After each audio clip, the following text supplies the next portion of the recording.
चलिए भाई, तो लास्ट क्लास में हम लोग परऑक्सी एसिड से रिएक्शन करा रहे थे एल्कीन का, है ना। चलो, तो उसमें आई थिंक एक दो क्वेश्चंस बाकी थे, ठीक है, उनको देख लिया जाए। बहुत सिंपल क्वेश्चंस ही हैं। देखो तो एक आई थिंक ऐसा था, ऐसा था और इसमें हम लोग पीवीए डाल रहे थे या कोई भी ऐसा परऑक्सी एसिड डाल रहे थे, ठीक है। और इसका एक इक्विवेलेंट दिया हुआ था।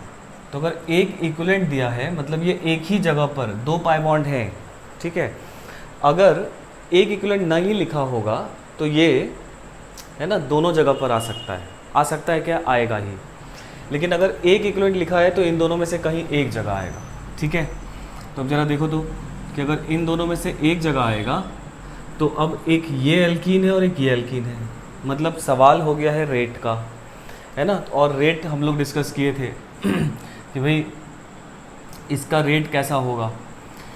तो रेट किस बात पे डिपेंड करेगा? जितना इलेक्ट्रॉन डेंसिटी एल्कीन पर ज़्यादा होगा उतना ज़्यादा रेट होगा। तो इस एल्कीन पर इलेक्ट्रॉन डेंसिटी जो है वो ज़्यादा है, तो इस वजह से परऑक्सीडेशन जो होगा वो यहाँ पर होगा और यहाँ पर ऑक्सीजन इस तरह से आ जाएगा, ठीक है। अगर स्टीरियोकेमिस्ट्री पूछा जाएगा तो अबव और बिलो दोनों आ सकता है, लेकिन दोनों ही केसेस में अगर पलट देंगे तो सेम बन जाएगा। मतलब अगर ऑक्सीजन बताए थे ना लास्ट क्लास में कि इसका सिन एडिशन होता है, तो ये दोनों ऑक्सीजन जो है वो दोनों बॉन्ड से ऊपर से ही जुड़ेगा। तो या तो ऑक्सीजन अबव जुड़ा होगा या बिलो जुड़ा होगा। तो अगर पलट दोगे तो अबव बिलो दोनों एकदम एक जैसा है ना। मतलब अगर अबव जुड़ा है और पलट दिए तो बिलो की तरह हो जाएगा, कोई भी डिफरेंस नहीं होगा, है ना। इसके पास प्लेन ऑफ सिमेट्री, ठीक है। अगर मैं समझाना चाहूँ तो समझा भी सकता हूँ। देखो ऐसा अगर बात करें कि भाई मान लो अबव जुड़ा, आपने एक प्रोडक्ट ये बना दिया और एक प्रोडक्ट आप और बना दिए कि जिसमें ऑक्सीजन जो है वो बिलो जोड़ दिए, ठीक है। और ये दोनों फिर अबव आ जाएंगे, ऐसा कुछ हो जाएगा, ठीक है। और इसमें अगर ऑक्सीजन अबव है तो ये दोनों मिथाइल जो होंगे ये बिलो चले जाएंगे। मतलब अगर स्टीरियोकेमिस्ट्री भी जोड़ना हो तो ऐसा ये दोनों बनेंगे। अब देखो ये दोनों सेम है कैसे सेम है? अगर मैं इस रिंग को पलट दूँ, है ना, अगर हम इसको पलट देंगे, और इसको पलट सकते हैं ना, वेज डैश वाले को तो अलट पलट कुछ कर सकते हैं, फिशर को नहीं कर सकते, ठीक है। तो इसको अगर हम लोग पलट दिए तो ये जो बिलो वाला है ये अबव आ जाएगा और ये जो अबव वाले दोनों मिथाइल हैं ये बिलो चले जाएंगे। ये इधर चला जाएगा, ये इधर चला जाएगा, लेकिन चूंकि दोनों सेम हैं तो इस वजह से कोई भी डिफरेंस नहीं आएगा। नहीं, ऐसा कुछ होगा तो इसका मतलब एक ही प्रोडक्ट बनेगा। दूसरा प्रोडक्ट जो हम लोग ऐसा सोच रहे हैं वो अलग प्रोडक्ट नहीं है, वो सेम प्रोडक्ट है, ठीक है। तो ऐसा हो जाएगा, एक इक्विवेलेंट है तो एक जगह आएगा, ठीक है। हाँ, अगर ये एक्सिस में होता या दो इक्विवेलेंट दिया होता तो दोनों जगह आता और फिर आपको एक से ज़्यादा प्रोडक्ट बन सकता था, ठीक है। तो चलो ये सवाल हम आप पर छोड़ते हैं कि अगर यहाँ दो इक्विवेलेंट होता, एक इक्विवेलेंट का तो आंसर कर लिया, दिस इज़ द आंसर, और ये अगर बना रहे हो तो ये सेम ही है, तो इसका मतलब ये दोनों एक ही प्रोडक्ट है, तो ये बनेगा बस, दैट इज़ ऑल। ये क्वेश्चन हो गया। अब मान लो आपसे दूसरा क्वेश्चन ये पूछता कि अगर यहाँ दो इक्विवेलेंट होता या एक्सेस में होता या कुछ नहीं लिखा होता तो हम हर जगह कराते, और अगर हम हर जगह कराते तो फिर यहाँ भी आता, यहाँ भी आता नहीं, तब कितने प्रोडक्ट बनते, ठीक है। तो वही हाइड्रोजनेशन वाला केस याद कीजिए कि दो पाई बॉन्ड होता था तो एक ऑक्सीजन अबव, इसमें भी अबव से आ जाए तो एक, इसमें अबव इसमें बिलो से आ जाए तो दूसरा, इसमें बिलो इसमें अबव से आ जाए तो तीसरा। नहीं, याद आ रही है ना बातें? तो वो आप होमवर्क में करिएगा और डाउट्स में पूछिएगा, ठीक है। जो आंसर आएगा उसको पूछ लीजिएगा, ठीक है। चलिए, तो ये एक क्वेश्चन ये था। एक क्वेश्चन था कि हम लोग सिस एल्कीन लिए थे, सिस 2 ब्यूटीन लिए थे, दिस इज सिस 2 ब्यूटीन, और इसमें हम लोग परऑक्सीडेशन करा रहे थे, ठीक है। इसमें हम लोग डाल दे रहे थे CF3COOH, ठीक है। तो ये सिस एल्कीन है, क्यों भाई? तो सिस एल्कीन पर सिन एडिशन करा रहे हो, नहीं तो एक फॉर्मूला अपने को याद है ना, CSM, सिस पर सिन एडिशन तो मीज़ो, क्या मतलब ऐसा बनेगा, या तो ऑक्सीजन दोनों बॉन्ड से ऊपर से जुड़ेगा या नीचे से जुड़ेगा। तो देखो ऐसा कुछ बनता दिखाई दे रहा है ना, और मान लो दोनों ऊपर से ऐसा जुड़ गया, ऐसा कुछ बनता दिखाई दे रहा है ना, दिख रहा है? मान लो ऊपर से ऐसा जुड़ गया, और थोड़ा क्लियरली बना दिया जाए, ऐसा।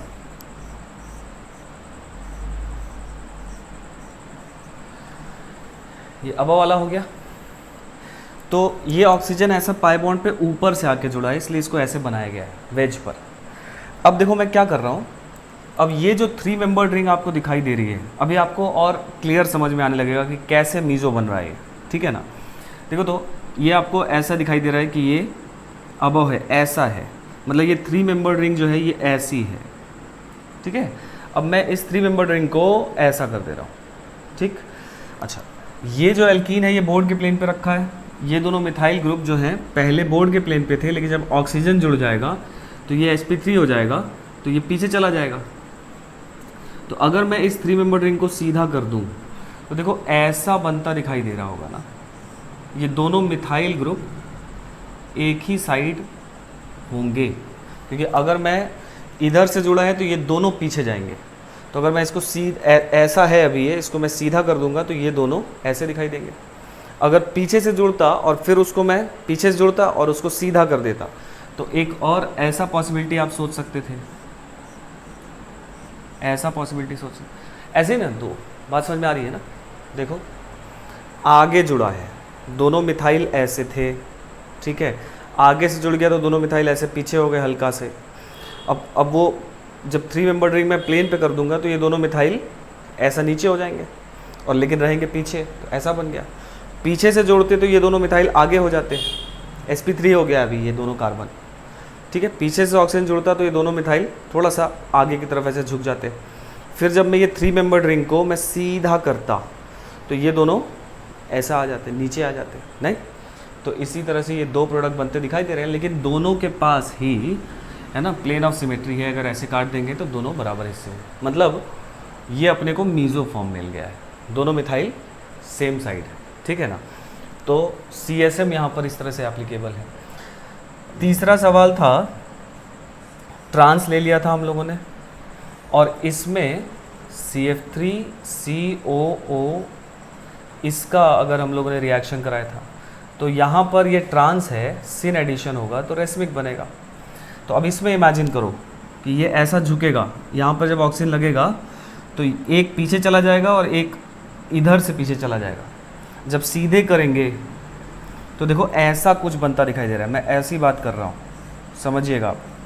एक अबव रहेगा और एक बिलो रहेगा, नहीं ऐसा कुछ रहेगा ना।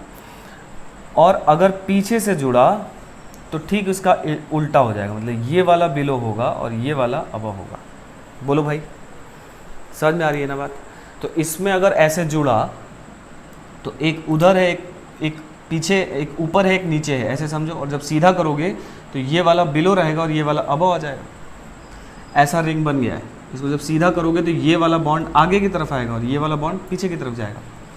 और अगर पीछे से जुड़ा और उसको उल्टा ऐसा सीधा करोगे तो ये आगे आ जाएगा, ये बिलो चला जाएगा, ठीक है। तो मतलब एक ये और एक ये दिखाई दे रहा है। इस बार ये दोनों मिथाइल जो हैं वो अलग अलग तरीके से जुड़ेंगे, नहीं। तो अब ये और ये दोनों एक दूसरे के मिरर इमेज है, ध्यान से देखिए, ये दोनों सेम नहीं है। इसका मिरर इमेज ये है और इसके पास दो कायरल सेंटर है और कोई प्लेन ऑफ सिमेट्री नहीं है। ऑड नंबर ऑफ रिंग है तो सेंटर ऑफ सिमेट्री देखेंगे ही नहीं। तो उसके पास POS COS नहीं है, मतलब ये ऑप्टिकली एक्टिव है, तो इसका एक इमेज बना। और ये दोनों आपस में रेसिमिक मिक्सचर कहलाएंगे, क्योंकि ये दोनों है ना बराबर बराबर बन रहे हैं। ये दोनों ऑप्टिकली एक्टिव है, मतलब पेयर ऑफ एनेंशियोमर्स बना और ओवरऑल सॉल्यूशन को रेसिमिक बोला जाएगा, रेसिमिक मिक्सचर, ठीक है ना। तो ये हो गई कहानी इसकी, सिंपल है, ठीक। चलिए इसको क्लियर कर रहा हूँ मैं।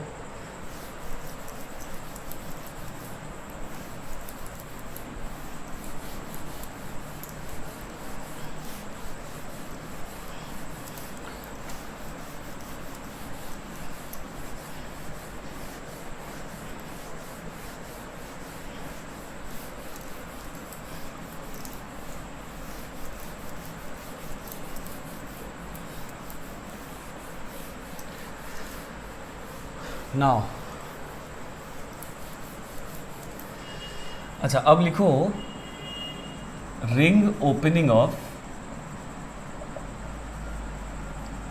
इपॉक्साइड्स,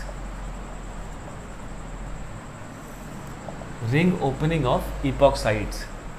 ठीक है, जैसे मान लीजिए हम लोगों ने एक एल्कीन ले लिया था और इसमें मान लो हम लोगों ने पर बेंजोइक एसिड से रिएक्शन करा दिया, तो इसमें एक ऐसा इपॉक्साइड बनता हुआ दिखाई दे रहा है। ठीक है, तो देखो अब ये जो इपॉक्साइड है ना, बेसिकली ये 3 मेंबर्ड रिंग है।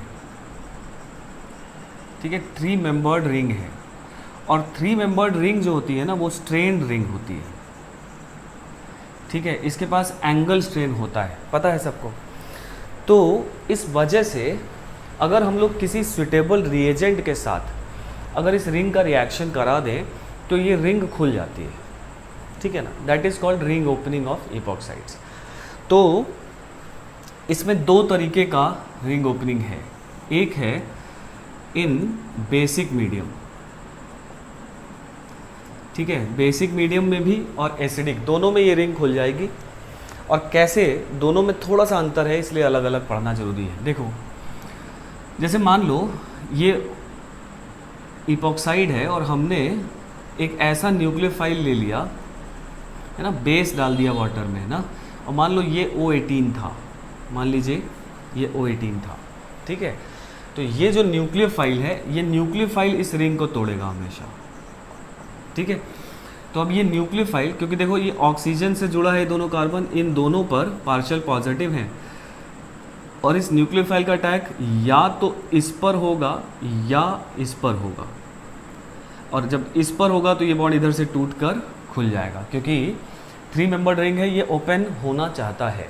ठीक है ना, तो जब बेसिक मीडियम होगा तो यह बात आपको हमेशा ध्यान रखनी होगी, है ना, कि जो न्यूक्लियोफाइल का अटैक है वो हमेशा attacks on less hindered site. ठीक है, जो न्यूक्लियोफाइल का अटैक होगा वो हमेशा इन दोनों पोजीशंस में से जो कम हिंडर्ड साइट होगी उधर होगा। तो जैसे इस पर एक मिथाइल ग्रुप जुड़ा हुआ है, एक हाइड्रोजन है, इस पर दोनों हाइड्रोजन है, तो ये कम हिंडर्ड है और ये वाला कार्बन ज़्यादा हिंडर्ड है। तो इस पर मेजर अटैक इधर से ना होकर जो मेजर अटैक होगा वो इधर से होगा, और ये बॉन्ड इस तरह से टूटेगा, और यहाँ पर इस तरह का या O- आ जाएगा, और यहाँ पर CH2OH आ जाएगा, और ये वाला O18 था। समझ के बाद अब देखो, क्योंकि इधर से तो ऑक्सीजन जुड़ा हुआ है, तो हमेशा न्यूक्लियोफाइल का अटैक जो होगा वो बैक साइड अटैक ही होने वाला है। जैसा हैलोजेनेशन में पढ़े थे ना हम लोग कि साइक्लिक हैलोनियम बना था तो बैक साइड अटैक हो रहा था, ठीक वैसे ही यहाँ पर भी बैक साइड अटैक ही होने वाला है। फ्रंट साइड अटैक यहाँ पर पॉसिबल नहीं है। ठीक है ना, तो ये जो O- और ये OH आया है, ये हमेशा एक दूसरे के एंटी ही आएंगे, और ये जो O- आया है, सॉल्वेंट में जो H+ पड़ा है उससे ये H+ खींच लेगा, और यहाँ पर CH OH और यहाँ पर CH2OH O18 ऐसा बन जाएगा और एंटी में जुड़ेगा। तो कभी कभी ये सवाल पूछता है कि एक एल्कीन ले लिया और इसमें अगर सिन 1,2 डाइहाइड्रोक्सिलेशन कराना है तो कैसे कराओगे? तो हम लोग KMnO4 डाल देंगे, मतलब बेयर्स रिएजेंट का इस्तेमाल करेंगे, या OSO4 डाल देंगे, तो दोनों OH सेम साइड आएंगे। और अगर एंटी कराना है तो आप क्या करोगे? तब हम लोग क्या करेंगे कि हम लोग पहले इपॉक्सीडेशन करा देंगे किसी परऑक्सी एसिड से, और उसके बाद इसका हाइड्रोलिसिस कर देंगे बेसिक मीडियम में या एसिडिक मीडियम में, तो ये दोनों OH जो हैं वो एंटी पोजीशन पर आएंगे। ठीक है ना, तो ये एक कॉमन क्वेश्चन है, फोस्टर में भी मिलेगा आपको, और बहुत फ्रीक्वेंटली आस्क्ड क्वेश्चन होता है मेंस के लिए, है ना। तो ये आप देख लीजिएगा एक बार। ये O18 वाला इधर आया, ठीक है। अब एक चीज़ और, ये जो O-H है ना, हाइड्रोक्साइड आयन का जो अटैक इस पर हुआ है लेस हिंडर्ड साइट पर, ये बेसिकली कैरेक्टरिस्टिक होता है SN2 रिएक्शन का। हम लोग अभी पढ़े नहीं हैं ये, ठीक है, लेकिन आप नीचे यहाँ लिख लेंगे SN2 टाइप, क्योंकि एक ना एक दिन हम लोग पढ़ेंगे, और जब पढ़ेंगे और फिर जब रिवाइज करेंगे यहाँ आएंगे तब आप सिर्फ ये बात ही पढ़ के बाकी सारी कहानी समझ लोगे, ठीक है। लेस हिंडर्ड और ये सब बातें आपको जानने की ज़रूरत नहीं होगी, आप समझ जाओगे बातें, क्योंकि ये जो मैकेनिज़्म है ये भी हम लोग E1 E2 की तरह डिटेल में पढ़ेंगे, ठीक है ना। तो SN2 टाइप अटैक बोलते हैं लेस हिंडर्ड साइड पर जब अटैक होता है। क्यों इसी पर अटैक ये करता है, इस पर क्यों नहीं करता है, वो सब जब हम लोग ये पढ़ेंगे तब हम लोग उस पर बातें करेंगे, ठीक है ना। तो एक तो ये हो गया, और जो दूसरा अटैक है इसका अच्छा मैं ये मिटा दे रहा हूँ ना अभी इसको, है ना, इतना आप लिख लो।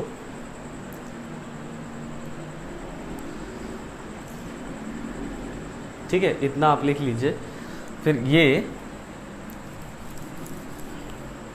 थोड़ा सा, अब देखो अगर हम लोग एसिडिक मीडियम ले लें, इन एसिडिक मीडियम इसका अगर रिंग ओपनिंग कराते हैं, मतलब इस बार हमने ले लिया है H+ in presence of H2O और इस बार ये O18 है।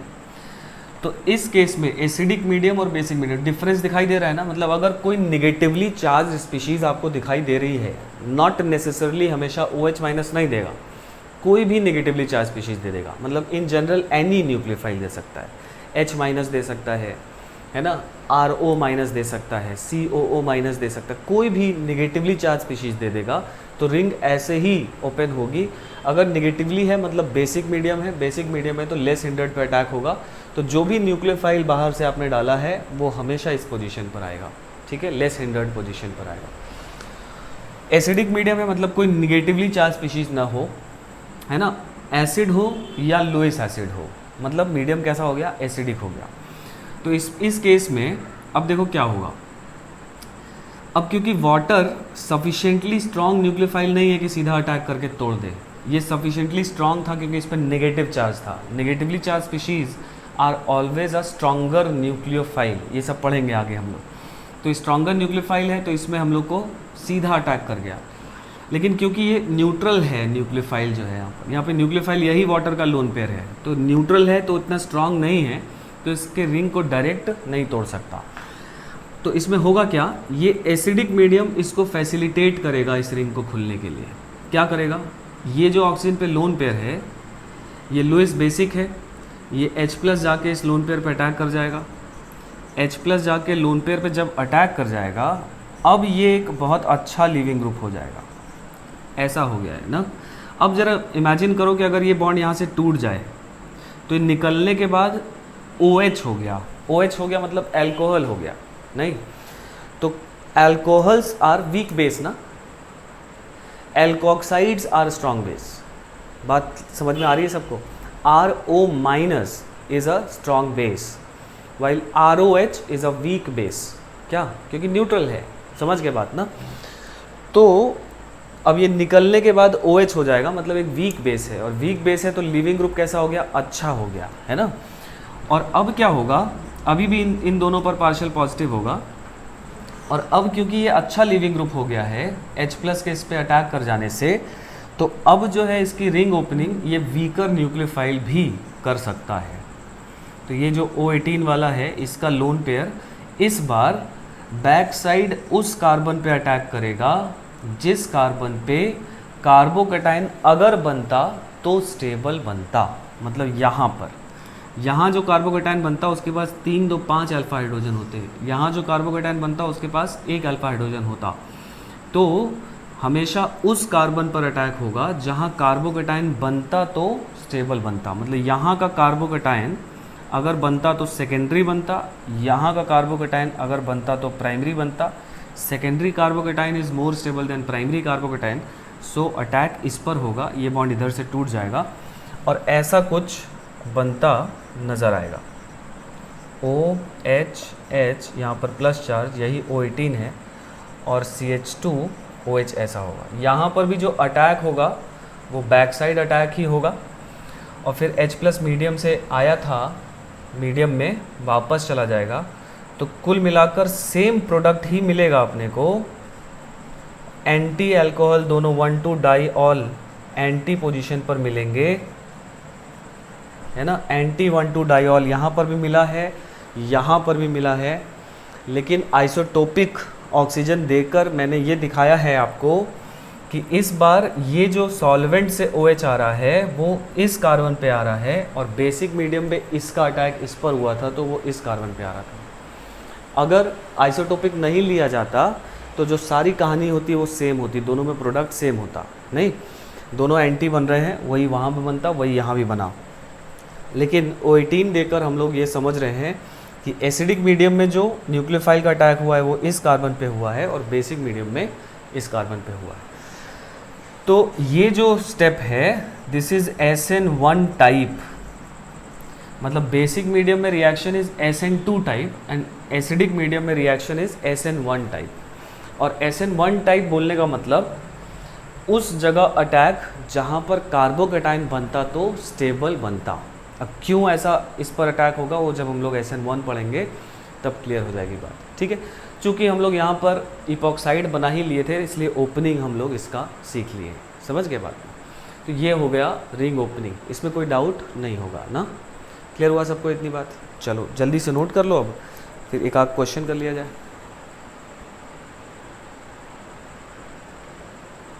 पॉज करके कर लिए, लिख लिया है?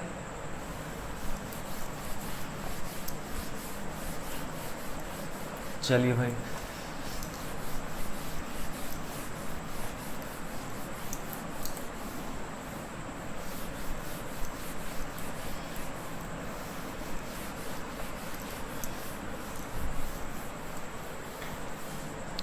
एक क्वेश्चन लिखो।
चलिए, तो A से लेकर H तक सारा फटाफट बना डालिए। तो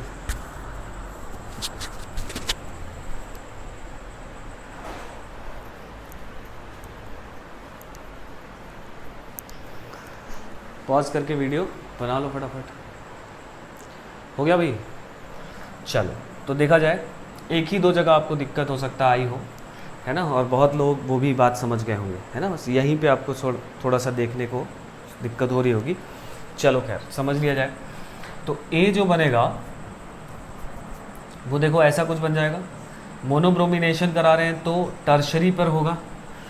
bromination is highly selective while chlorination is reactive. तो अगर ब्रोमीन दिया हुआ है तो ये 3 3 6 3 9 अल्फा हाइड्रोजन है, यहाँ का प्रोडक्ट मेजर नहीं होगा, टर्शरी वाला मेजर होगा। याद करिए, बात आई ना समझ में। तो ब्रोमीन लिखेगा तो बिना सोचे जो मोस्ट स्टेबल फ्री रेडिकल है वहाँ पे ब्रोमिनेशन करा देंगे। अगर यहाँ क्लोरीन लिखा होता तो आपको रफ में परसेंट यील्ड निकालना होता और आप देखना होता कि कौन ज़्यादा बनेगा, तो उसको मेजर बोलते हैं। ऐसे क्वेश्चंस में हमेशा आपको मेजर लेकर चलना होता है। यहाँ से A लिख दिया, A से फिर B बना रहा है, तो अब A एक पॉसिबिलिटी ये है और एक यहाँ टर्मिनल पे भी आ सकता है। तो कौन सा लेके चलेंगे सर आगे? तो हमेशा मेजर लेके चलते हैं। ये रूट मैप टाइप का क्वेश्चन हो गया, ठीक है। तो इसमें हमेशा मेजर ही लेकर चला जाता है। दूसरी बात, यहाँ मैंने मोनोब्रोमिनेशन लिख दिया है तो आप ये बनाए हैं। अगर नहीं भी लिखा रहेगा तो भी आप मोनोब्रोमिनेशन ही कराएंगे, क्योंकि वही एक इम्पॉर्टेंट रिएक्शन हुआ हैलोजनेशन का। मल्टीपल सब्स्टिट्यूशन यहाँ पे नहीं सोचेंगे आप, चाहे क्लोरीन दिया होता तो भी। समझ गए ना बात? अनलेस क्वेश्चन में बोले ना कि डाइक्लोरो डेरिवेटिव या डाइब्रोमो डेरिवेटिव ए बना है, ठीक है ना, तब आप सोचेंगे वो चीज़। नहीं तो मोनो ही कराएंगे, भले ये पॉइंट लिखा हो चाहे ना लिखा हो, ठीक है। चूँकि हम लोग पहली बार कर रहे हैं इसलिए आपको एक्सप्लेन कर दिया। अब ये एक एल्काइल हैलाइड है, एल्कोक्साइड आयन ले लिया, E2 हो रहा है यहाँ पे क्या, अगर आपको याद हो तो जो B बन जाएगा वो ये एल्कीन बन जाएगा। PBA डाल देंगे तो जो C बन जाएगा वो ऐसा बन जाएगा ना, C will be this epoxide, ठीक है। अब CA बन गया, मैं यहाँ बना दे रहा हूँ। अब ये बेसिक एसिडिक मीडियम है तो H+ यहाँ आएगा और फिर H2O O18 इसका अटैक उस पर होगा जहाँ कार्बोकेटाइन बनता तो स्टेबल बनता। मतलब अगर हम लोग D प्रोडक्ट लिखेंगे तो यहाँ OH और यहाँ OH और ये O18 होगा। बोलो भाई, है ना, ये सही किए होगे। ये बेसिक मीडियम है तो यहाँ पर जो अटैक होगा वो इस पर होगा, लेस हिंडर्ड साइड पे, क्योंकि यहाँ हिंड्रेंस ज़्यादा है।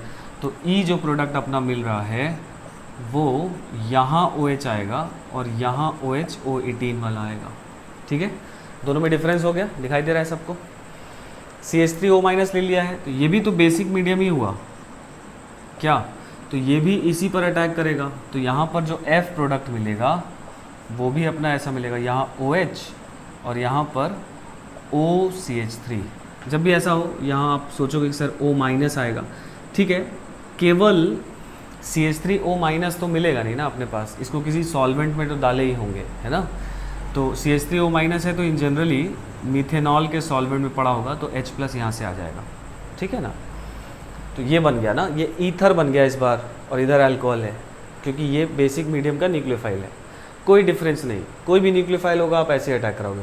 क्योंकि ये निगेटिवली था तो बेसिक मीडियम माने, और बेसिक मीडियम है तो लेस हिंडर्ड पर अटैक हुआ, तो इस तरफ OCH3 आया। LiLH4 तो रिड्यूसिंग एजेंट में पढ़े थे हम लोग, लेकिन इसका थोड़ा सा मैकेनिज्म भी पढ़े थे हम लोग, इसीलिए पढ़े थे कि इन सब तरह के क्वेश्चंस जो हैं अब आप थोड़ा सा ज़्यादा समझ पाओ। देखो यहाँ से this is supplier of H-, सबको मालूम है, और hydride ion is basic, hydrogen का कॉन्जुगेट बेस है तो बेसिक है। तो बेसिक है तो इसका भी अटैक इसी पर होगा और ये बॉन्ड ऐसे टूटेगा तो इस कार्बन पे H आ जाएगा। तो G जो प्रोडक्ट बना, देखो ध्यान से, ये OH बाद में H+ डाल देंगे तो यहाँ पर H आ जाएगा, और यहाँ पर लिथियम एल्यूमिनियम हाइड्राइड से H आया हुआ है, समझे ना बात। और इसी तरफ आएगा, इस तरफ नहीं आएगा, क्योंकि ये भी बेसिक मीडियम ही कहलाया। अब ये देखो BF3 in presence of LiLH4, तो जब मैं बता रहा था तो मैंने एक बात करी थी कि H+ भी दे सकता है या कोई लुईस एसिड भी दे सकता है। तो अपने को मालूम है कि BF3 के पास एक वेकेंट p ऑर्बिटल होता है, तो ये एक लुईस एसिड है। तो ये लुईस एसिड क्या करेगा, देखो अब इसको अलग से बता दे रहे हैं, यहीं पर काफ़ी लोग फंसते हैं। तो देखो ये ऑक्सीजन का जो लोन पेयर है ये वाला, ये इसमें कोऑर्डिनेट कर देगा इलेक्ट्रॉन पेयर, तो ऐसा बन जाएगा। और अब जो LiLH4 है जो H- देगा, तो अब ये इस पर पॉजिटिव आ गया ना, तो अब इसका जो अटैक होगा अब वो इस डायरेक्शन में होगा, क्योंकि ये मीडियम अगर बोला जाए तो मीडियम एसिडिक हो गया है। मतलब एसिडिक बोलो, आप कंफ्यूज हो सकते हो, रुक जाओ। अब बोलो सर ये अभी भी तो निगेटिव है, तो अभी भी तो बेसिक हुआ है ना, मतलब वही स्पीशीज़ यहाँ थी तो आपने इधर अटैक करा दिया, वही स्पीशीज़ यहाँ है, इस बार आप यहाँ अटैक करा रहे हैं। तो इससे एक इन जनरल बात अगर हम लोग करें तो बेसिक और एसिडिक में ये डिफरेंस इन जनरल है कि नेगेटिवली चार्ज स्पीशीज़ है तो बेसिक, और पॉजिटिव मतलब कोई एसिड या लुईस एसिड पड़ा हुआ है तो एसिडिक, ठीक है। लेकिन अगर कोई H+ टाइप का स्पीशीज़ अगर यहाँ से कोऑर्डिनेट कर गया ना, तो अब इसका रिएक्शन का जो चांसेस है वो इस डायरेक्शन में शिफ्ट हो जाता है कि जहाँ कार्बोकेटाइन अच्छा बनेगा, स्टेबल बनेगा, वहाँ पर अटैक होगा। समझ रहे ना बात मेरी। ये कंफ्यूजिंग टर्म है जब तक कि हम लोग SN1 और SN2 नहीं पढ़ पा रहे हैं, है ना। जब पढ़ेंगे आगे एल्काइल हैलाइड में, इस चैप्टर के बाद है, तो क्लियर होगी बात। समझो बात मैं क्या कह रहा हूँ कि once this oxygen gets the positive charge, ठीक है, देन इसका कोई मतलब नहीं है। इन जनरल बेसिक मीडियम में कोई भी इस पर H+ आकर नहीं जुड़ सकता है, क्योंकि बेसिक मीडियम में H+ नहीं होता है, मालूम है अपने को। इसके पास H+ नहीं होगा, इसके पास H+ नहीं होगा, इसलिए यहाँ अटैक हो रहा था बेसिक मीडियम में न्यूक्लियोफाइल का। लेकिन अगर इस ऑक्सीजन पे पॉजिटिव चार्ज आ जाए, मतलब H+ आकर यहाँ जुड़ जाए, तो फिर इसका कोई मतलब नहीं है, फिर मीडियम एसिडिक हो गया। इसके लिए तो एसिडिक हो गया, क्योंकि इसके लिए तो वही चीज़ बन गई जो एसिडिक में बनती थी। तो अब इसको इस बात से फ़र्क नहीं पड़ता कि अटैकिंग न्यूक्लियोफाइल कैसा है, ठीक है ना, समझ गए। इस पर हम लोग और चर्चा करेंगे SN1 SN2 में, अभी इस पर ज़्यादा परेशान नहीं होइए। बस BF3 डाल दिए, that is a Lewis acid, तो रिएक्शन एसिड मीडियम की तरह हो जाएगा, ठीक है। तो अब ये उस डायरेक्शन पर H- का अटैक होगा जिधर कार्बोकैटायन बनता तो ज़्यादा स्टेबल बनता, ये बॉन्ड इधर से टूटेगा, मतलब इस बार जो प्रोडक्ट बनता हुआ दिखाई दे रहा है वो ऐसा दिखाई दे रहा है। सेकेंड स्टेप में हम लोग H+ डाल दिए हैं, ये ऐसा बन जाएगा BF3-, जो H+ डाल दिए हैं वो H+ यहाँ आके जुड़ जाएगा, ये बाहर चला जाएगा ऐसा, ठीक है। ये यहाँ से अपना लुईस एसिड बाहर चला जाएगा वापस, एज कैटलिस्ट आया था एज कैटलिस्ट वापस चला गया, तो यहाँ OH आ जाएगा, समझ गए बात में।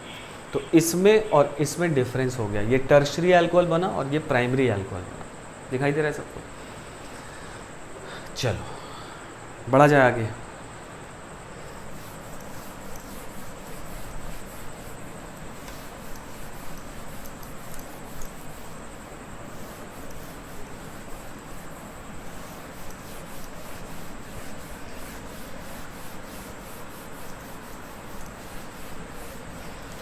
चलो अब देखो, अब नेक्स्ट जो रिएक्शन है वो है selective oxidation bye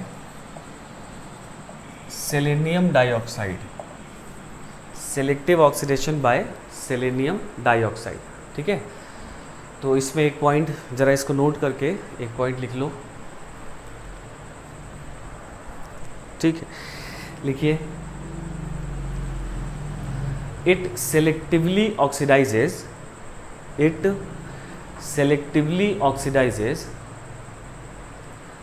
allylic and benzylic hydrogens. It selectively oxidizes allylic and benzylic hydrogens to corresponding alcohols, ठीक है। अब पहले तो फिर से मैं आपको ये बात बताऊं कि what is allylic and what is benzylic. इसमें है ना बहुत सारे बच्चों को जीवन भर दिक्कत होता है ना, न जाने क्यों। देखो तो एलाइलिक मतलब ऐसा, ये सेलेक्टिवली ऑक्सीडाइज करता है एलाइलिक हाइड्रोजन को, तो ये वाला जो हाइड्रोजन हुआ ना, ये कार्बन, ये एलाइलिक हुआ। कैसे पता? ये मान के चलो कि जो पाई बॉन्ड पर जो अल्फा कार्बन होगा वही एलाइलिक होगा। पाई बॉन्ड का हाइपर कॉन्जुगेशन के लिए जो अल्फा कार्बन कहते हो जिसको, जिन कार्बन को, वही एलाइलिक कार्बन होते हैं, ठीक है ना। और वही बेंजाइलिक होते हैं अगर बेंजीन से हाइपर कॉन्जुगेशन कर जाए तो, ठीक। तो ये पाई बॉन्ड से ये हाइड्रोजन ये करेंगे हाइपर कॉन्जुगेशन, तो इन्हीं को एलाइलिक हाइड्रोजन बोलते हैं। समझ के बाद ना, बस अब ऐसे याद करो। तो अब देखो यहाँ पर ये एलाइलिक कार्बन है, ये एलाइलिक हाइड्रोजन है, और अगर इसका ऑक्सीडेशन हम लोग SiO2 से करा दें तो इस हाइड्रोजन को सेलेक्टिवली केवल इस हाइड्रोजन को और एक हाइड्रोजन को, अगर एक से ज़्यादा है तो भी एक को H हटाकर उसकी जगह पर OH ले आएगा, ठीक है। तो ये एलाइल अल्कोहल बन गया, एलाइल अल्कोहल। समझ के बाद उसी तरह से मान लो अगर ये पोजीशन हो गया benzylic, this position is called benzylic, है ना। और इसका ऑक्सीडेशन अगर हम लोग SiO2 के साथ कराएं, कैसे पहचानोगे बेंजाइलिक, है ना। मतलब वही चीज़ कि इस पाई बॉन्ड से जो हाइड्रोजन हाइपर कॉन्जुगेशन कर सके वो हाइड्रोजन इज एलाइलिक हाइड्रोजन, और जिससे वो हाइड्रोजन जुड़ा है वो कार्बन इज एलाइलिक कार्बन, ठीक है ना, बेंजाइलिक कार्बन, ठीक है ना। और ये हाइड्रोजन इज बेंजाइलिक हाइड्रोजन। तो इसमें भी SiO2 इस बेंजाइलिक हाइड्रोजन को हटाकर उसकी जगह पर, है ना, एक OH जोड़ देगा, ठीक है। ध्यान दीजिए कि इसके पास एक से ज़्यादा हाइड्रोजन थे, इसके पास भी एक से ज़्यादा हाइड्रोजन थे, लेकिन एक ही जगह पर आएगा, है ना। सेलेनियम अभी यहाँ पर +4 में है और रिड्यूस हो जाएगा, ज़ीरो में चला जाता है, सेलेनियम बना लेता है, ठीक है ना। तो इसको ऑक्सीडाइज कर लेगा और खुद रिड्यूस होकर सेलेनियम में चला जाएगा। तो इट सेलेक्टिवली, इसके पास बहुत सारे हाइड्रोजन थे लेकिन it selectively oxidises allylic and benzylic hydrogens. जैसे मान लो अगर हम लोग एक क्वेश्चन ऐसा करें,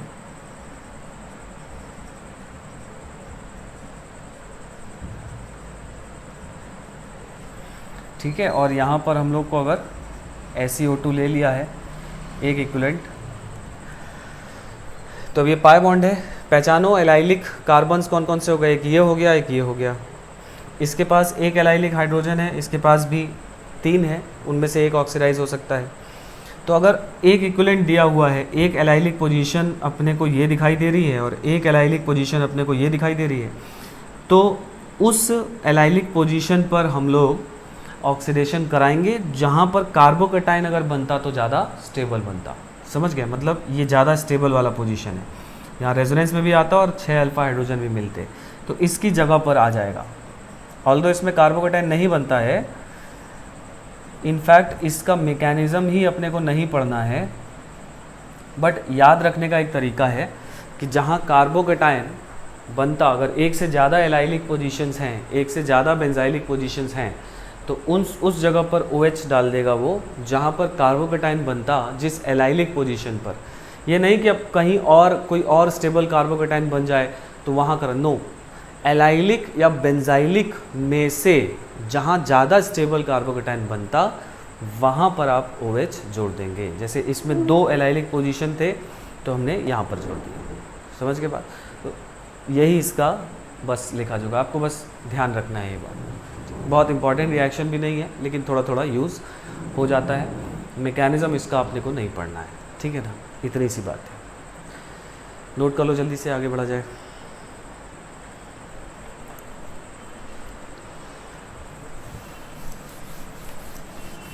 चलो भाई,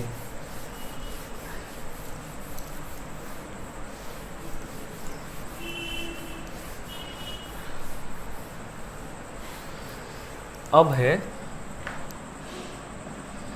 oxidation by strong oxidising agent. तो स्ट्रॉन्ग ऑक्सीडाइजिंग एजेंट हम लोग 3 पढ़े थे ना, KMnO4, बेसिकली 2 ही, KMnO4 बेसिक मीडियम में, KMnO4 एसिडिक मीडियम में और K2Cr2O7, ठीक है। तो जैसे मान लो अगर हम लोगों ने ऐसा कोई एल्कीन ले लिया है और इसका ऑक्सीडेशन हम लोग करा दे रहे हैं KMnO4 इन बेसिक मीडियम हीट, ऐसा लिखा हो, या लिखा हो KMnO4 H+ हीट, या लिखा हो K2Cr2O7 H+ हीट, है ना। K2Cr2O7 सिर्फ एसिडिक मीडियम में ही स्ट्रॉन्ग ऑक्सीडाइजिंग एजेंट होता है। तो अगर स्ट्रॉन्ग ऑक्सीडाइजिंग एजेंट लिखा है तो ये दोनों बॉन्ड यहाँ से इस तरह से टूट जाएगा, ठीक है। अब देखो मैं आपको याद दिलाऊं, बहुत सिंपल रिएक्शन है ये, कोई नया रिएक्शन नहीं है, पढ़ चुके हम लोग। ओजोनलिसिस पढ़े हैं, तो जो ओजोनलिसिस का रिजल्ट है ऑक्सीडेटिव ओजोनलिसिस का, वही रिजल्ट इसका भी है, ठीक है ना। ऑक्सीडेटिव, मान लिया कि ऑक्सीडेटिव ओजोनलिसिस हो रहा है, अब प्रोडक्ट लिख सकते हो, तो इधर H है तो इधर COOH हो जाएगा और इधर क्या बन जाएगा, कीटोन बन जाएगा। तो मैं लिख दूंगा RC⋯OOH प्लस दूसरी तरफ बन जाएगा RC⋯O R-, है ना, ऐसा बन जाएगा। मतलब यहाँ पर भी दोनों तरफ ऑक्सीजन जोड़ देगा, पहले C⋯OH आएगा, लेकिन क्योंकि स्ट्रॉन्ग ऑक्सीडाइजिंग एजेंट है तो इस H को भी OH में कन्वर्ट कर देगा।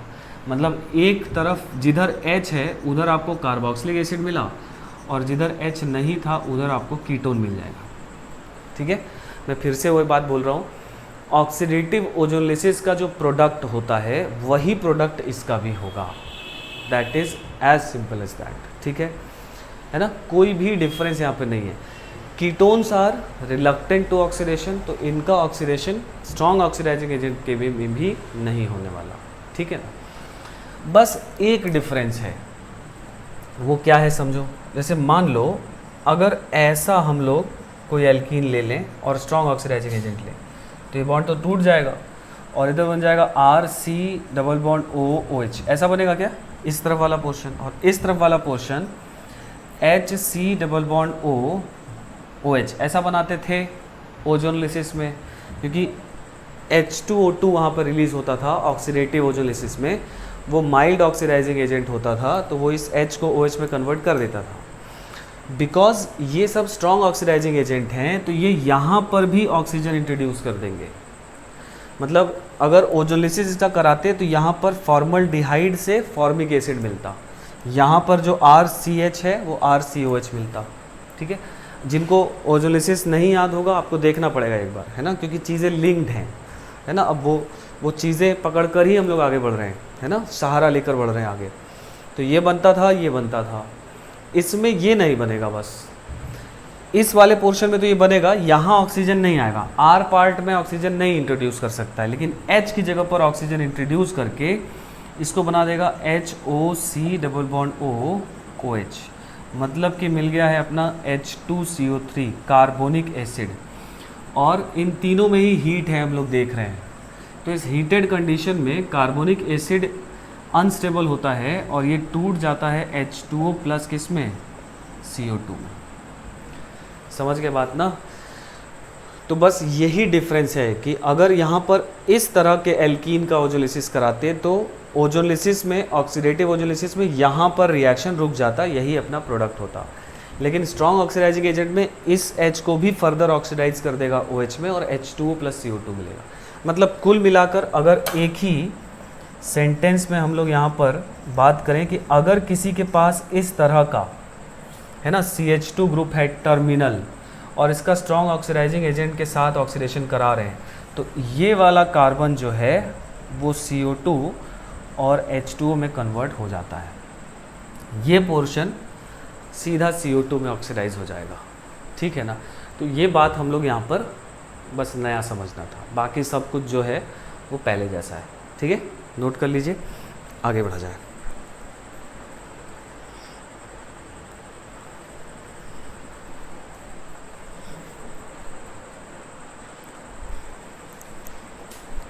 ठीक है भाई, चलो इसको मिटा रहा हूँ मैं।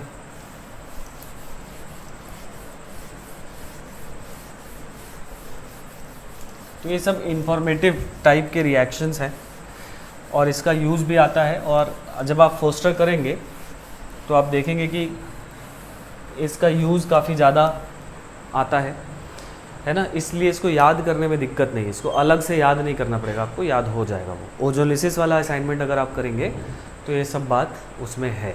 ठीक है, ऑक्सीडेशन वाला।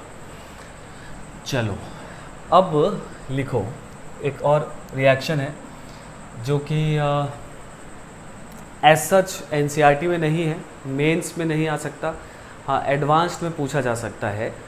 तो एडवांस्ड के लिए ही हम लोग सिर्फ यहाँ पर वो टॉपिक पढ़ रहे हैं। उसको बोलते हैं हम लोग डाइल्स एल्डर रिएक्शन। ठीक है, डाइल्स एल्डर रिएक्शन एडवांस का टॉपिक है। ठीक, और बहुत आसान है, कुछ है नहीं इसमें। चलो तो एक पॉइंट इसमें लिखो, लिखिए it is 1,4 cyclo addition of a diene, ठीक है, दो एल्कीन डाइईन। ठीक है, it is 1,4 cyclo addition of a diene with a dienophile, with, है ना, a diene with a dienophile, जैसा इलेक्ट्रोफाइल न्यूक्लियोफाइल होता है ना, with a dienophile। ठीक है, in presence of heat to give a cyclic compound, in presence of heat to give a cyclic compound। ठीक है, is called Diels Alder reaction, is called Diels Alder reaction. समझे बात? देखो क्या है, बोल रहा है कि एक डाईइन, कॉन्जुगेटेड डाईइन का एक डाईइनोफाइल, अभी समझाते हैं क्या होता है। जिस तरह से इलेक्ट्रोफाइल न्यूक्लियोफाइल है, वैसे ही डाईइनोफाइल है। जब इन दोनों का रिएक्शन कराते हैं इन प्रेजेंस ऑफ हीट, तो एक साइक्लिक कंपाउंड बनता है, that is called Diels Alder reaction. जैसे देखो, अगर इसका एक सिंपल सा एग्जांपल लें, तो एक अपने पास ऐसा कॉन्जुगेटेड डाईइन हो जाए, जैसे 1 2 3 4 है ना, तो एक कॉन्जुगेटेड डाईइन है। इसका एक रिएक्शन किसी भी पाई बॉन्ड कंटेनिंग कंपाउंड को, किसी भी पाई बॉन्ड कंटेनिंग कंपाउंड को हम लोग डाईइनोफाइल बोल सकते हैं। कोई नया बात नहीं है, एक नए तरीके से एल्कीन को बोल रहा है डाईइनोफाइल। मतलब बेसिकली क्या हो रहा है कि ये डाईइन इस पर अटैक कर रहा है, ठीक है, और कैसे अटैक कर रहा है हम समझा रहे हैं आपको। इन प्रेजेंस ऑफ हीट, तो देखो ऐसा होगा कि इसका पाई बॉन्ड ऐसे कुछ इधर या इधर टूटेगा, ऐसा मान के चला जाए, ऐसा समझा जाए। ज़रूरी नहीं है कि ऐसा होता ही है ना, ज़रूरी नहीं है कि इसको ऐसे बॉन्ड टूटता ही है, हो सकता नहीं टूटता हो, ठीक है। ऐसा माना जाए कि ये ऐसे टूट गया, इस पर नेगेटिव इस पर पॉजिटिव आ गया, तो इसका रेजोनेंस कुछ इस तरह से हो जाए कि इधर नेगेटिव और इधर पॉजिटिव दिखाई देने लगे, ठीक है। फिर मैं बात बोल रहा हूँ कि ऐसा ज़रूरी नहीं है कि ऐसा होता ही हो, है ना, इसके मैकेनिज़्म में, बट इसको ऐसे समझा जा सकता है कि ये ऐसे टूट जाए, इस पर भी ये ऐसा रेजोनेंस कर जाए कि इस पर पॉजिटिव और इस पर नेगेटिव आ जाए, तो ये पॉजिटिव इस नेगेटिव के साथ बॉन्ड बना ले और ये नेगेटिव इस पॉजिटिव के साथ बॉन्ड बना ले, तो बीच में एक ऐसा ट्रांजिशन स्टेट यहाँ पर बनता दिखाई देगा, जिसमें इसका बॉन्ड इसके साथ हो रहा होगा, इसका बॉन्ड इसके साथ हो रहा होगा, ये वाला पाई बॉन्ड टूट रहा होगा, ये वाला पाई बॉन्ड टूट रहा होगा ना, तभी तो इस पर पॉजिटिव आएगा। ये वाला पाई बॉन्ड बन रहा होगा और ये वाला पाई बॉन्ड टूट रहा होगा, तो ये एक ऐसा साइक्लिक ट्रांजिशन स्टेट बना, साइक्लिक ट्रांजिशन स्टेट। और जहाँ पर साइक्लिक ट्रांजिशन स्टेट बनता है हीट करने पर, उस तरह के रिएक्शन को हम लोग पेरीसाइक्लिक रिएक्शन बोलते हैं। क्या बोलते हैं भाई? Pericyclic reaction. पेरी मतलब होता है हीट, साइक्लिक मतलब, तो हीट करने पर अगर साइक्लिक ट्रांजिशन स्टेट बन रहा है, साइक्लिक कंपाउंड बन रहा है, तो उसको हम लोग बोलते हैं पेरीसाइक्लिक रिएक्शन का एग्जाम्पल है, ठीक है ना। तो ये इस तरह का ट्रांजिशन स्टेट बनेगा। अब अगर आप ध्यान से देखें, तो अगर ये कार्बन नंबर 1 है, ये 2 है, ये 3 है, ये 4 है, तो ये कार्बन नंबर 1 2 3 4 ऐसा हो जाएगा। तो 1 का इससे और 4 का इससे, तो इसीलिए इसका नाम पड़ा 1,4 साइक्लो एडिशन, मतलब एक साइक्लिक कंपाउंड बन रहा है of a diene to a dienophile is called Diels Alder reaction. समझ गए? तो ये डाईइन वाला पोर्शन है, ये डाईइनोफाइल वाला है, तो ये इस तरह का कंपाउंड बनाएगा। देखो क्या बनाएगा, ये बॉन्ड अब टूट चुका है तभी इस पर प्लस आएगा, ये बॉन्ड अब टूट चुका है तभी इस पर माइनस आएगा, ये पाई बॉन्ड रेजोनेंस करके यहाँ आ चुका है, मतलब अब यहाँ पर एक पाई बॉन्ड होगा, और ये वाला पाई बॉन्ड भी टूट चुका है, तो यहाँ वाला पाई बॉन्ड जो है वो टूट रहा है, तो यहाँ पर कोई पाई बॉन्ड नहीं आएगा, तो ये कंपाउंड बन गया साइक्लिक। तो यही रिएक्शन जो है वो डाइल्स-एल्डर रिएक्शन कहलाया जाता है, और ये 1 स्टेप रिएक्शन है, कोई इंटरमीडिएट नहीं, कुछ नहीं, सिर्फ एक ट्रांजिशन स्टेट के थ्रू ये कंपाउंड बन गया। So this reaction is called Diels Alder reaction. Clear बात इतनी? अब ये टर्म समझ लिया जाए, तो इस रिएक्शन के लिए एक तो डाईइन हो गया अपना, ये जो ऐसे है, ठीक है, और डाईइन जिससे रिएक्ट कर रहा है, या जो डाईइन के साथ रिएक्ट करके ये कंपाउंड बना रहा है, उसको डाईइनोफाइल बोल दिया, है ना। डाईइनोफाइल मतलब होता है loving, electrophile electron loving, nucleophile nucleus loving, मतलब पॉजिटिवली चार्ज लविंग स्पीशीज। उसी तरह से डाईइनोफाइल मतलब डाईइन से जो लविंग स्पीशीज़ है उसको डाईइनोफाइल बोल दिया। तो इस रिएक्शन के लिए, क्योंकि एक पाई बॉन्ड, एक एल्कीन जो है वो इस पर अटैक कर रहा है और इस तरह से जुड़ जा रहा है, इसलिए इसका नाम रख दिया गया डाईइनोफाइल। ऐसा कोई इसमें ऐसा कोई करामाती बात नहीं है कि ये कोई एक नया टर्म है या ऐसा कुछ, ठीक है ना। जैसे इस रिएक्शन के लिए ऐसा नाम रख दिया गया। क्लियर बात? ठीक है, इतनी बात आई समझ में। अब देखो यही चीज़ है, अगर अब ये रिएक्शन हो गया, अगर हम लोग इसका एक बार ऑर्बिटल डायग्राम जरा समझें। अच्छा, एक्चुअली इसका कोई मैकेनिज्म नहीं, यही मैकेनिज्म है कि बस ये इससे जुड़ता है, ये इससे जुड़ता है, ऐसा बनता है, ऐसा बन गया, ठीक है ना, यही मैकेनिज्म है इसका, ठीक। और रेट कुछ बातों पर डिपेंड करता है, वो हम लोग लिखेंगे अभी, ठीक है। लेकिन इसका अगर ऑर्बिटल पिक्चर के एक्चुअली कैसे अटैक होता है, इसका कौन सा ऑर्बिटल इसके किसके साथ बॉन्ड बना रहा है, इसका कौन सा ऑर्बिटल इसके किसके साथ बॉन्ड बना रहा है, अगर अपने को ये बात समझनी है तो इसका explanation valence bond theory fail कर गया था देने में। वैलेंस बॉन्ड थ्योरी इसका एक्सप्लेनेशन नहीं दे पाया था, है ना। इसका एक्सप्लेनेशन मॉलिक्यूलर ऑर्बिटल थ्योरी से है, ठीक है, जो कि हम लोग इस तरह के पॉली न्यूक्लिक कंपाउंड के साथ हम लोग नहीं पढ़ते हैं, तो इसलिए उसको एक्सप्लेन भी करने में नहीं जा रहा हूँ।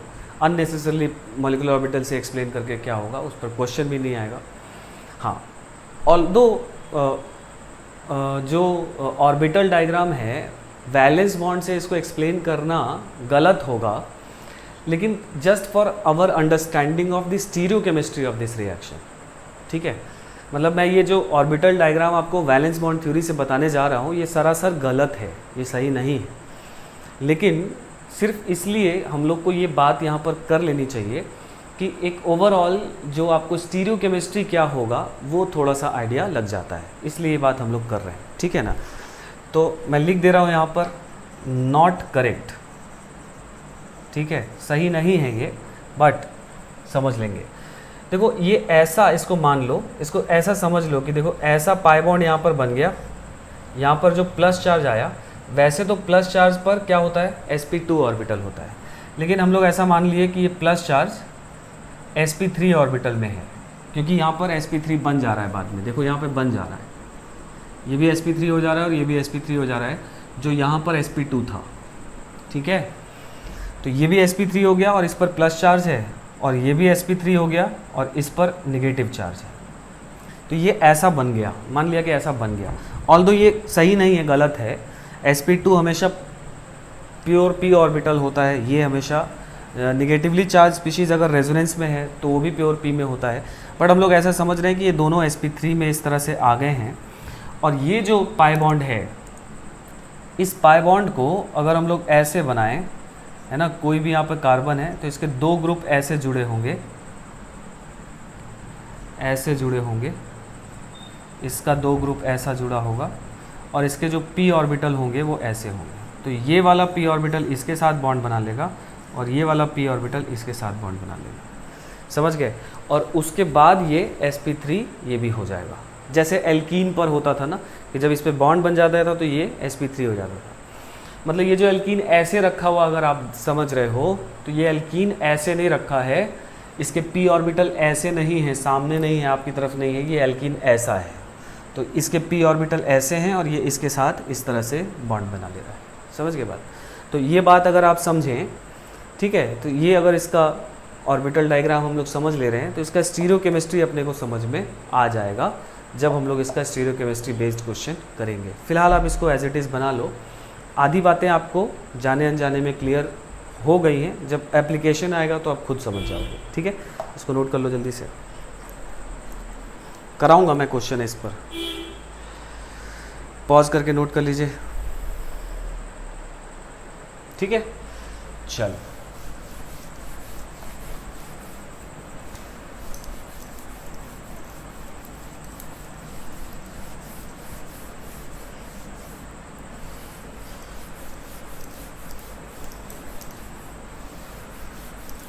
चलो देखो, तो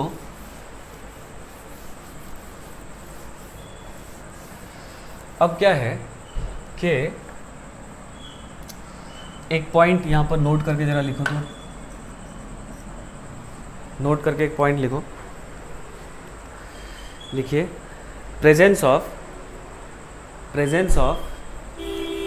electron withdrawing group, presence of electron withdrawing group on dienophile, presence of electron withdrawing group on dienophile and electron donating group on diene and electron donating group on diene increases the rate of this reaction. समझे बात? तो अगर डाईइनोफाइल मतलब जो pi bond था उस पर अगर कोई इलेक्ट्रॉन विड्रॉइंग ग्रुप है तो रेट बढ़ जाएगा, या अगर जो डाईइन था अपना उस पर कोई इलेक्ट्रॉन डोनेटिंग ग्रुप है जो इलेक्ट्रॉन दे रहा है उसको, तो भी रेट बढ़ जाएगा। और अगर ये दोनों चीज़ें हो जाएंगी तो और अच्छी बात है। ठीक है, तो पहला पॉइंट तो हम लोगों ने ये लिखा। दूसरा पॉइंट अगर हम लोग एग्जाम्पल्स देखें डाईइनोफाइल का, है ना, डाईइनोफाइल का, तो मैंने बताया आपको कि कोई भी पाई बॉन्ड हो सकता है, लेकिन जो जनरल आपको दिया रहेगा, जैसे एल्कीन दिया रह सकता है, यहाँ पर CN लगा हुआ है, यहाँ पर मान लो NO2 लगा हुआ है, या दोनों तरफ ऐसा CN लगा हुआ है ना इस पाई बॉन्ड पर, या दोनों तरफ NO2 लगा हुआ है ना। ये सिस भी हो सकता है, ट्रांस भी हो सकता है, दोनों तरह से हो सकता है, ऐसा भी हो सकता है ना। मतलब ऐसा नहीं कि दोनों एक तरफ, कोई भी लगा रह सकता है ना। दोनों तरफ NO2 लगा है तो और बढ़िया रेट होगा इसके साथ। मान लो अगर यहाँ पर CHO ग्रुप लग गया, इधर भी CHO ग्रुप लग गया, एक तरफ लगा हो या दोनों तरफ लगा हो, है ना। मान लो ऐसा Cl ग्रुप लग गया, ट्रांस में लगा हो चाहे सिस में लगा हो, एक तरफ लगा हो चाहे दोनों तरफ लगा हो, है ना। मैं बार बार ये बात बोल रहा हूँ कि ज़रूरी नहीं कि दोनों तरफ लगा हो, एक तरफ भी लगा रह सकता है। या ऐसा हो गया, मान लो ऐसा बन गया, तो देखो ये भी पाई बॉन्ड है जिस पर एक इलेक्ट्रॉन विड्रॉइंग ग्रुप है, ये भी डाईइनोफाइल हो गया। ठीक है, बस ये आपको पहचान में आना चाहिए ड्यूरिंग द रिएक्शन। ऐसा भी हो सकता है भाई, देखो इसके दोनों तरफ लगा हुआ है, या ऐसा भी हो सकता है इसके दोनों तरफ डाईइनोफाइल हो गए, या ऐसा भी हो सकता है, देखो तो एक साइक्लिक एनहाइड्राइड हो, ऐसा हो, तो ये वाले पर भी दोनों इलेक्ट्रॉन विड्रॉइंग ग्रुप लगे हुए हैं। या सिंपली अपना बेंजाइन भी हो सकता है ना, ये बेंजाइन है। ठीक है, इसकी बात करेंगे हम लोग, है ना, बेंजाइन क्या होता है, या शायद किया भी हो। ठीक है, तो ये हम लोग पढ़े थे GOC में कि एक इंटरमीडिएट ये भी होता है, तो बेंजाइन भी हो सकता है। ठीक है, अगर आएगा तो इसकी बात भी कर लिया जाएगा। तो ये सब अपना एग्जाम्पल जो है ये डाईइनोफाइल के एग्जाम्पल होते हैं। ठीक है ना, मतलब एक तरफ लगा हो या दोनों तरफ लगा हो, इलेक्ट्रॉन विड्रॉइंग ग्रुप ना भी हो, इलेक्ट्रॉन डोनेटिंग ग्रुप भी लगा हो, जैसे मान लो ऐसा हो जाए, दोनों तरफ कोई R पार्ट भी लग गया हो, तो भी ये डाईइनोफाइल है। ऐसा नहीं कि तब नहीं, हाँ रेट कम होगा। ठीक है ना, तो ये सब अपने डाईइनोफाइल के एग्जाम्पल हैं। ठीक है, क्वेश्चंस में और क्लियर होगा, इसको जल्दी से नोट कर लीजिए।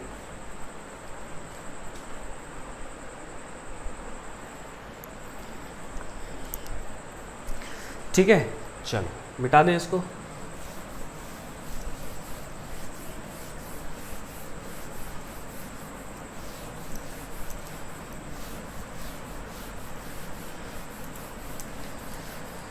अब देखो एक क्वेश्चन पहले कुछ कर लिया जाए। क्वेश्चन लिखो, राइट प्रोडक्ट्स। ठीक है, तो आज कुछ क्वेश्चन करा दे रहा हूँ, है ना।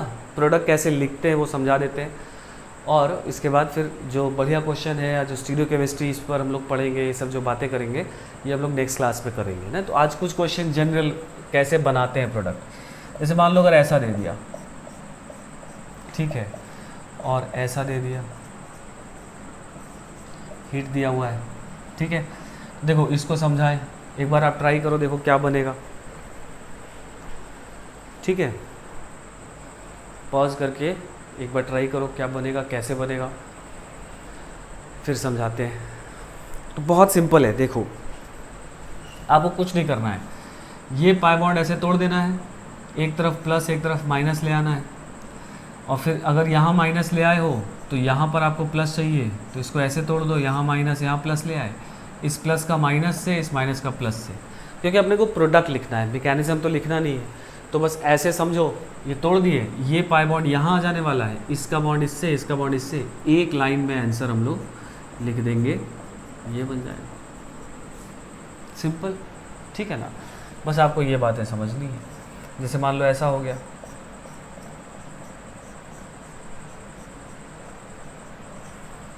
यहाँ पर दे दिया हीट। ठीक है, इसको जल्दी से बनाओ, तो इसमें क्या करोगे, तो सिंपली ऐसे वही काम करेंगे, यहाँ प्लस यहाँ माइनस ले आए, तोड़ दिए, तो यहाँ प्लस यहाँ प्लस यहाँ माइनस ले आए, तो यहाँ पर इसको इस तरह से तोड़ दो कि यहाँ प्लस यहाँ माइनस आ जाए, तो ये प्लस माइनस बॉन्ड बना लेगा, ये प्लस माइनस बना लेगा।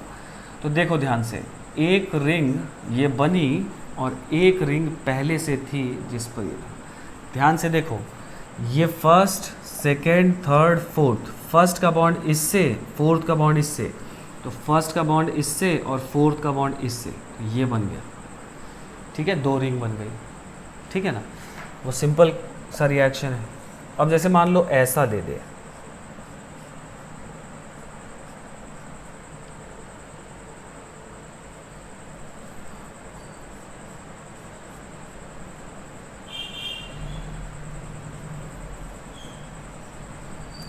ऐसा दे दे,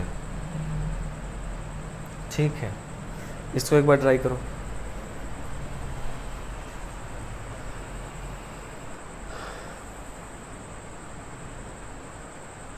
हो गया। अब देखो यहाँ कुछ लोगों को दिक्कत होगी प्रोडक्ट लिखने में, बनाने में दिक्कत नहीं है, उसको लिखे कैसे, एक्सप्रेस कैसे करें, बहुत सिंपल है। आप इसको पहचानो, ये डाई इन है और ये डाई इनोफाइल है और हीट लिखा हुआ है। इस क्वेश्चन का 90% जो जहाँ पर आप फंसोगे वो यही है, ठीक है, कि आपको ये पहचानना है कि ये तो डाई इन है और ये डाई इनोफाइल है, क्योंकि अभी हम लोग ये रिएक्शन पढ़ रहे हैं तो आपको दिख रहा है, ठीक है, लेकिन जब एक क्वेश्चन आएगा तो फिर आपको ये चीज़ आपको समझ में कभी कभी स्किप हो जाता है। तो देखो ये एक डाई इन मुझे दिखाई दे रहा है, ये 1, ये 2, ये 3, ये 4, ऐसा हो गया। अब मैं क्या करूँगा कि इसको ऐसे तोड़ दूंगा, यहाँ नेगेटिव यहाँ पॉजिटिव आ गया, और इस 4 वाले का बॉन्ड इससे होता था और 1 वाले का बॉन्ड इससे होता था, इसका बॉन्ड नहीं होता था, इसका बॉन्ड होता था। देखो ध्यान से, जिस पर पाई बॉन्ड है इसका और इसका, 1 और 4 का, तो 1 का बॉन्ड इससे और 4 का बॉन्ड इससे, लेकिन रास्ते में पड़ रहा है ये नहीं, तो ये क्या होगा, ये ऐसा है, तो ये जो रास्ते में पड़ रहा है इसको क्या करो, इसको उठा के ऊपर कर दो या नीचे फेंक दो, मतलब इसका बॉन्ड इससे बना दो, इसका बॉन्ड इससे बना दो, और ये जो रास्ते का पोर्शन है इसको ऊपर कर दिया जाए, इसको ऐसे ऊपर फोल्ड कर दिया जाए। तो अब देखो मैं प्रोडक्ट बना रहा हूँ, एक 6 मेंबर्ड रिंग बना अभी नया, एक पहले से बना हुआ था जिस पे दोनों तरफ कार्बोनिल था, ये 1 कार्बन था अपना, ये 4 कार्बन था, ठीक है, और 2 कार्बन का एक ब्रिजहेड टाइप का ऊपर से जाएगा, यहाँ से 1 से 4 पर जुड़ेगा 2 कार्बन का, तो एक यहाँ एक कार्बन, ये दूसरा कार्बन, और ये ऐसे जुड़ेगा, ऐसा हो गया, और एक पाई बॉन्ड यहाँ पर आ जाएगा, ये वाला जो पाई बॉन्ड है ना, ये पाई बॉन्ड यहाँ पर आ जाएगा, तो ये बनेगा क्या, तो इस ब्रिजहेड को आप अबव भी रख सकते हो और बिलो भी रख सकते हो, ठीक है ना, ऑप्शन में जो भी दिया हो वो देख कर लगा लोगे, तो दोनों में से कहीं भी जा सकता है, कोई दिक्कत नहीं है उसमें, ठीक है, दोनों तरफ जाएगा, अबव भी आएगा और बिलो भी आएगा, ठीक है ना, आधा अबव आएगा और आधे में बिलो जाएगा।